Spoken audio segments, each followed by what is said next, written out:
Salut à tous et bienvenue dans ce nouvel update lecture.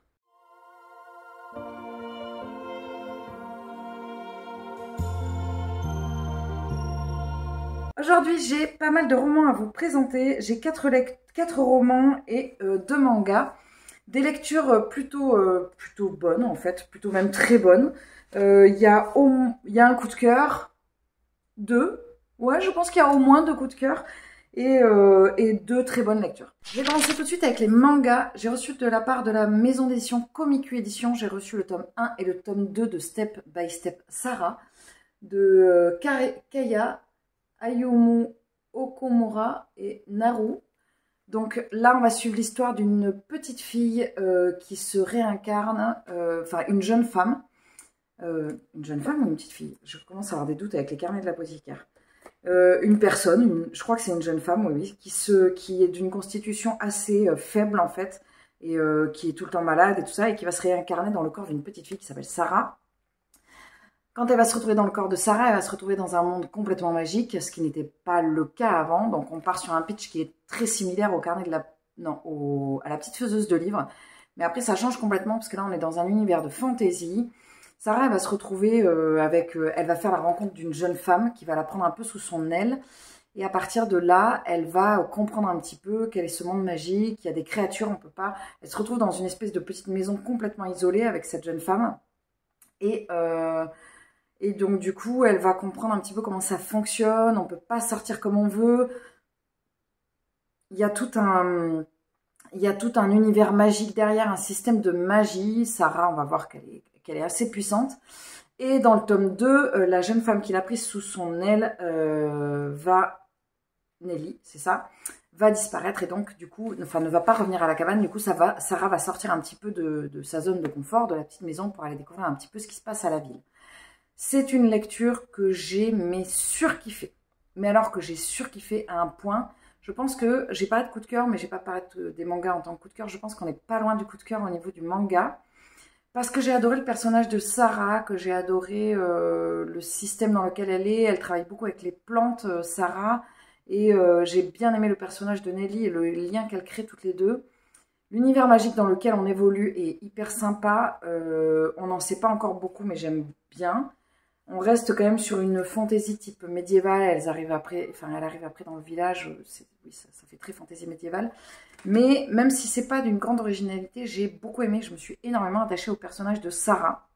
Donc si vous ne connaissez pas cette saga, je ne peux que vous encourager à la découvrir. Moi je croyais qu'il y avait une histoire de fin du monde, mais en fait pas du tout. Je ne sais pas pourquoi j'ai dû mélanger avec un autre manga. En tout cas, je remercie infiniment la maison d'édition Komiku de m'avoir permis de découvrir cette saga. Sinon je l'aurais pas forcément, j'y serais pas forcément allée. Je ne l'ai vue tourner nulle part. Je pense qu'elle n'est pas très vieille. 2021. J'y serais pas allée, pourtant c'est trop chouette. Je vais commencer ensuite, je vais faire un petit peu un ordre, on va dire, je vais prendre les coups de cœur en dernier et les bonnes lectures avant. J'ai lu enfin le tome 3 de la saga du chuchoteur de Donato Carisi, L'Égaré chez le Calman Levy. Pour ceux qui n'ont pas suivi, j'ai lu le tome 1, ensuite après recherche, oui c'est ça qui est fort quand même, j'ai lu le tome 4, parce qu'en fait quand on tape saga du chuchoteur, on tombe sur le chuchoteur et ensuite le jeu du chuchoteur je crois, sauf qu'en fait c'est le tome 4. Le tome 2 étant l'enragé, non je crois que c'est pas l'enragé, l'écorché, et en dernier, alors le chuchoteur, l'écorché, l'égaré, le jeu du chuchoteur. C'est un peu pourri les noms, enfin moi personnellement, déjà j'aurais commencé par mettre des numéros, hein. Ce serait pas mal de mettre des numéros sur les polars et les trieurs. Dans ce tome-ci, on va suivre un enquêteur qui va enquêter, comme son nom l'indique, un détective privé qui va enquêter sur la réapparition d'une jeune fille qui avait disparu il y a plusieurs années. Et donc on va suivre, il va y avoir deux points de vue en parallèle. Il va y avoir d'un côté le point de vue du détective privé sur qu'est-ce qui est arrivé à cette jeune fille pendant tout ce temps-là. Est-ce que c'est vraiment, est-ce qu'elle est ce qu'elle prétend être? Est-ce que, voilà comment elle en est arrivée là et tout ça, qu'est-ce qui lui est arrivé? Et on va suivre d'un autre côté la jeune fille, enfin une jeune fille, la jeune fille, qu'est-ce qui va raconter à un psychologue, qu'est-ce qui lui a, enfin un psychologue, on suppose que c'est un psychologue, mais en tout cas quelqu'un qui vient la voir à l'hôpital pour lui demander un petit peu qu'est-ce qu'elle fait là et tout ça. C'est un tome que j'ai bien aimé. J'ai bien aimé l'écriture de Donato Carisi, comme d'habitude, que je trouve très haletante. Je suis désolée s'il y a des bruits, mais il y a le feu qui crépite à côté au loin. L'écriture de Donato Carisi est très haletante et on est très pris par l'histoire, ça, il n'y a pas de souci. C'est pas forcément dérangeant que ce soit un tome 3 parce que celui-ci, il est un peu à part, il est un peu en retrait. On ne va pas suivre forcément les enquêteurs qu'on a dans les tomes 1 et 4, par exemple. Mais on entend parler un petit peu de loin, mais pas, voilà, on les suit pas forcément. Par contre, je sens que j'arrive à un point de saturation avec Donato Carisi. C'est un auteur que j'aime beaucoup. J'ai lu quelques-uns de ses ouvrages. Du coup, j'ai fini une saga en 2024. Ça y est. J'en ai commencé 2 autres. Mais voilà, j'ai fini la saga du chuchoteur. Mais vous voyez, par exemple, je me rends compte que quand j'ai pris le bouquin, alors que pourtant c'est le dernier de la pile que j'ai lu, je ne me rappelais plus de ce qu'il y avait dans ce livre. Ça m'est revenu très vite, mais je ne m'en rappelais plus. C'est-à-dire que j'ai tendance ça fait partie des livres que j'oublie trop vite. C'est des polars, je les prends, je les oublie. Quand il n'y a pas la team d'enquêteurs à laquelle je m'accroche, en fait, bah, je les oublie. Voilà. Et puis, il y a un côté très dans le présent, très dans le mouvement, dans l'écriture de Donato Carisi. On n'est pas sur, par exemple, on n'est pas sur du Jussi Adler-Olsen où on va venir creuser les personnalités des personnages. Pas du tout. Là, on est vraiment sur quelque chose de... on est sur du... Je sais pas comment le dire autrement, mais vraiment, on est dans le présent et on avance, on avance, on avance. On n'a pas de visibilité sur le futur, on n'a pas de regard sur le passé, on est vraiment juste dans l'instant T et ça avance et ça avance et ça avance. Ce qui donne un côté très addictif à la lecture, mais ce qui fait également que moi, personnellement, j'ai tendance à oublier quand je lis ce genre d'ouvrage que je trouve très dans la consommation du livre. Et après, du coup, je ne m'attache pas non plus. Je ne peux pas m'attacher parce que je ne sais pas qu'est-ce qui a amené les personnages à... Même si au fur et à mesure des tomes, dans la saga, dans les 4 tomes, on arrive à comprendre pourquoi les personnages ont tel ou tel fonctionnement, mais j'ai pas quand même créé d'attachement. Le personnage principal qui est Mila Vasquez dans le tome 1, je ne m'y suis pas attachée en fait. Parce que j'avais l'impression qu'il y avait comme des pages vides, des pages blanches dans l'histoire de cette jeune femme. Parce que on est avec ce rythme très soutenu. C'est une écriture de Donato Carisi qui est hyper intéressante, surtout quand on est un petit peu dans un mood de lecture un peu bas, ce qui n'est pas du tout mon cas en ce moment, mais ce qui est... voilà, je sais que par exemple, le premier tome, le chuchoteur, je l'avais mis dans mes coups de cœur, parce que c'était la première fois que m'était arrivé, je prenais le livre et je ne pouvais pas le lâcher. Alors si quand même dans celui-ci, il y a quand même un trope au niveau du tueur en série, du kidnappeur, bref, du personnage qui, on va dire, n'est pas forcément du bon côté du bien, on va dire, qui a une façon de se grimer qui, moi, m'a particulièrement perturbée. C'est ce genre de trucs qui me font un peu peur.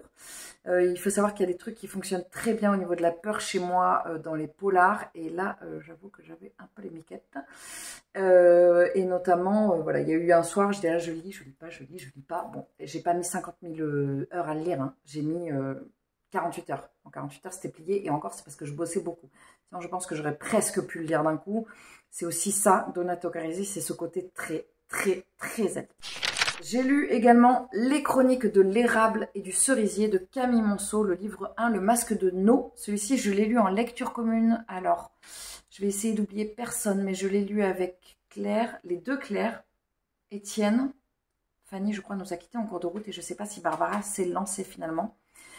C'est un premier tome d'une saga. On va suivre Ichiro, qui est un jeune garçon. Alors, je crois qu'on est au XVIIe siècle.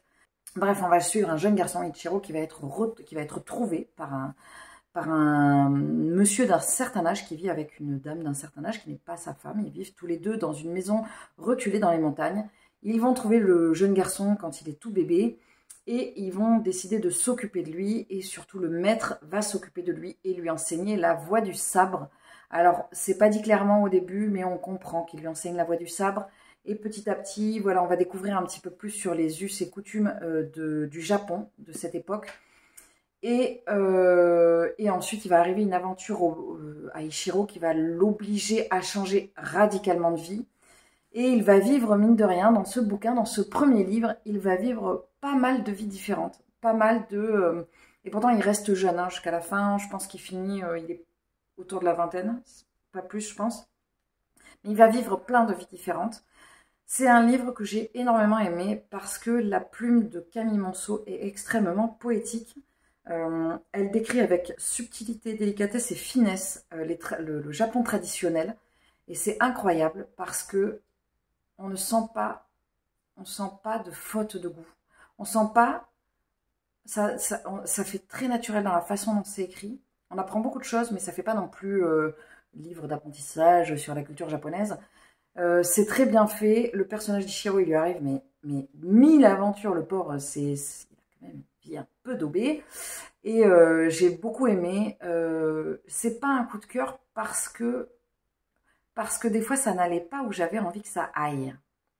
J'avais envie que ça booste un peu et ça n'allait pas où je voulais que ça aille. D'ailleurs, ça n'allait jamais là où j'avais envie. Mais du coup, j'étais tout le temps surprise. J'étais là, ah tiens, on va découvrir ça. Il va faire ça. Ah oui, ok. Et alors, ça fait que c'est pas un coup de cœur parce que ça n'allait pas où je voulais, mais ça frôle le coup de cœur parce que justement, ça n'allait pas où je voulais.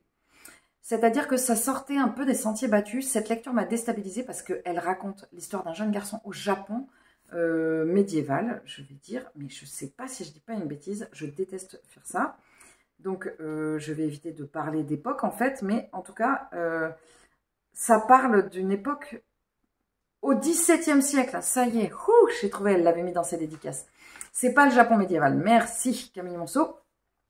Et j'ai trouvé ça hyper intéressant parce que ça me sort complètement de ce que j'ai l'habitude de lire. Je ne vais jamais vers ce type de lecture et j'ai trouvé ça super chouette. Surtout que la culture japonaise, je pense qu'elle va être un peu plus mise en avant cette année pour moi, de par le swap que m'a fait Barbara, mais pas que. C'est une culture que j'aime beaucoup et où j'ai envie d'en apprendre un petit peu plus cette année. Camille Monceau, ça a été une super rencontre à Brive. Ça a été une rencontre avec une très belle personne et l'écriture, c'est exactement comme la rencontre. C'est-à-dire, c'était une très belle rencontre et c'est un très beau livre. Je suis hyper heureuse de l'avoir lu et je lirai évidemment la suite avec grand plaisir. Le livre est magnifique, c'est chez Gallimard Jeunesse. Le livre est très beau, le jaspage est très beau et vraiment, il est, je sais pas, il est tout doux, il est, je sais pas comment on dit, mais en fait, il fait pas clinquant. Il fait pas clinquant ce bouquin, de par son aspect extérieur, mais également de par sa plume. Et c'est ça que j'ai bien aimé, c'est son humilité. Ce livre est humble.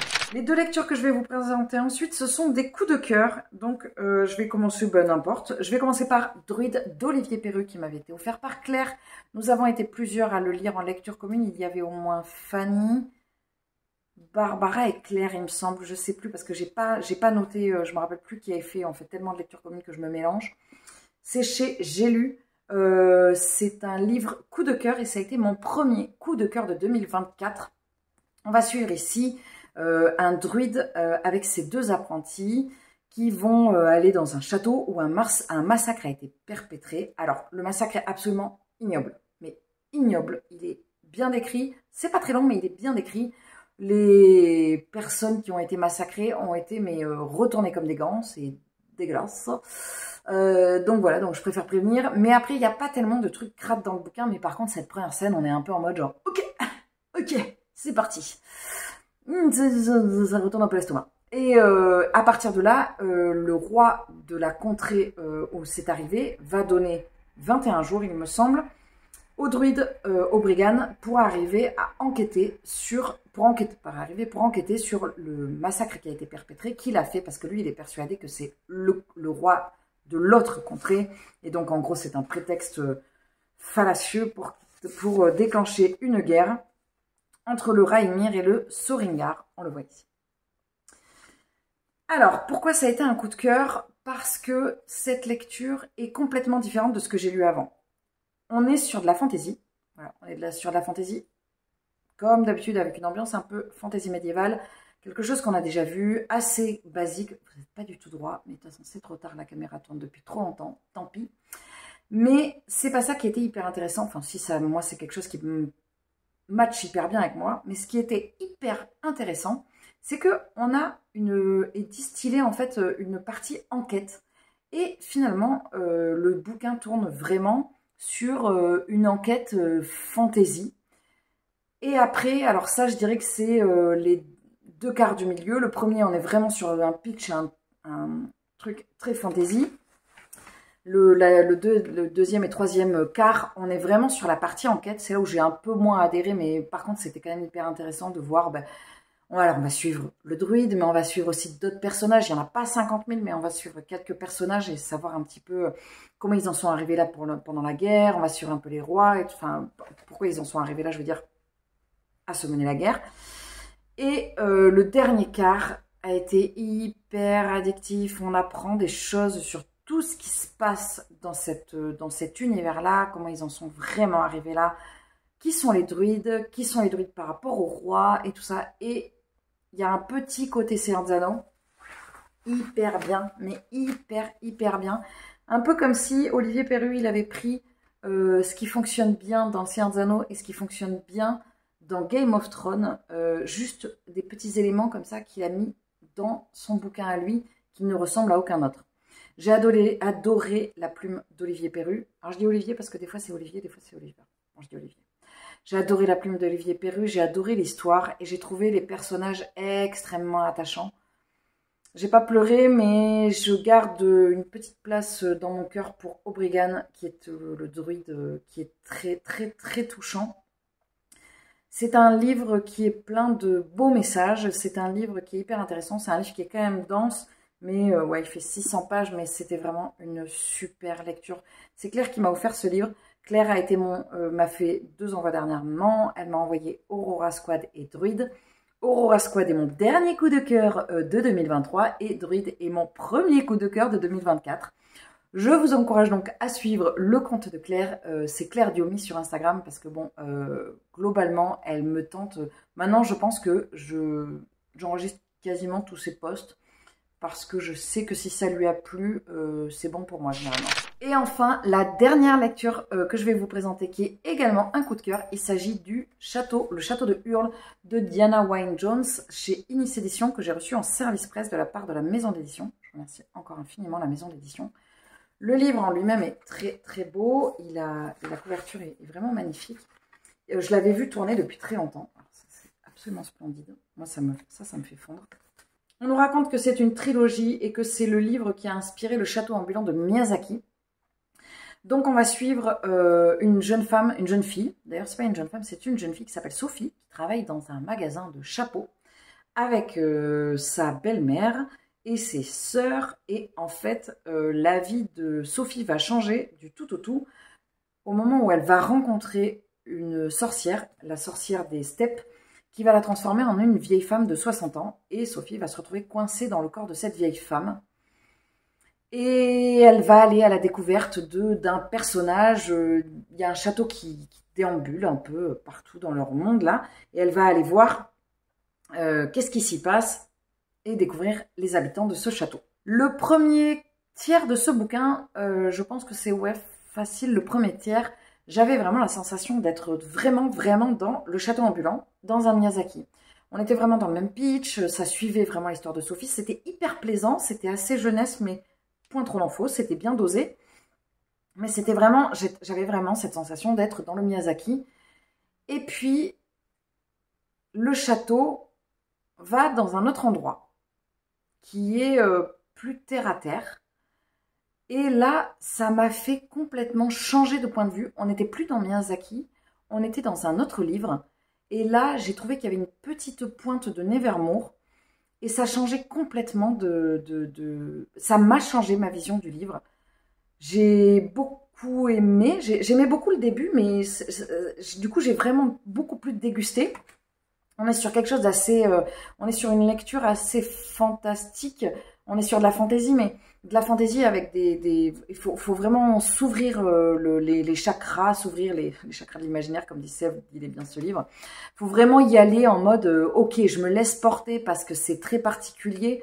On est vraiment sur quelque chose où souvent peuvent aller les livres jeunesse en fantaisie et où les livres adultes ne vont pas, dans quelque chose d'un peu foufou, un peu irrationnel, un peu qui va vraiment nous déstabiliser, nous lecteurs.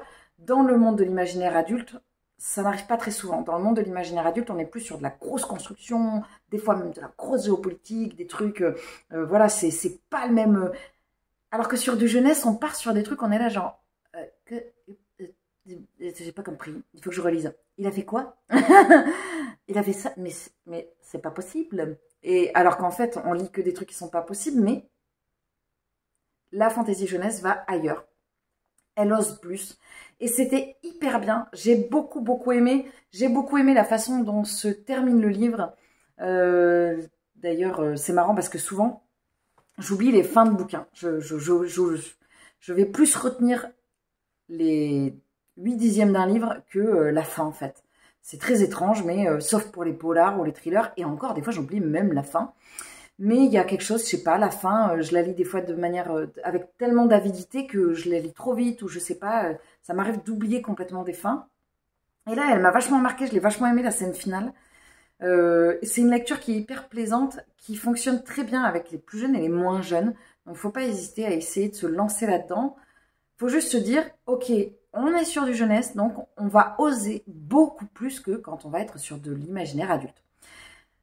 Je vais évidemment lire la suite parce que j'ai adoré ce tome 1 et je me demande bien d'ailleurs ce que va réserver la suite de cette trilogie.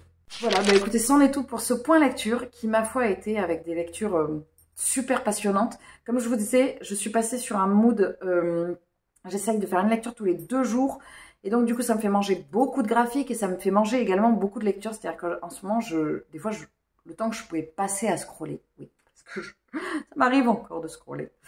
Le temps que des fois je passais à scroller, bah là je me dis non mais je n'ai pas le temps. Je suis sur un jour où je dois terminer un livre, donc lis.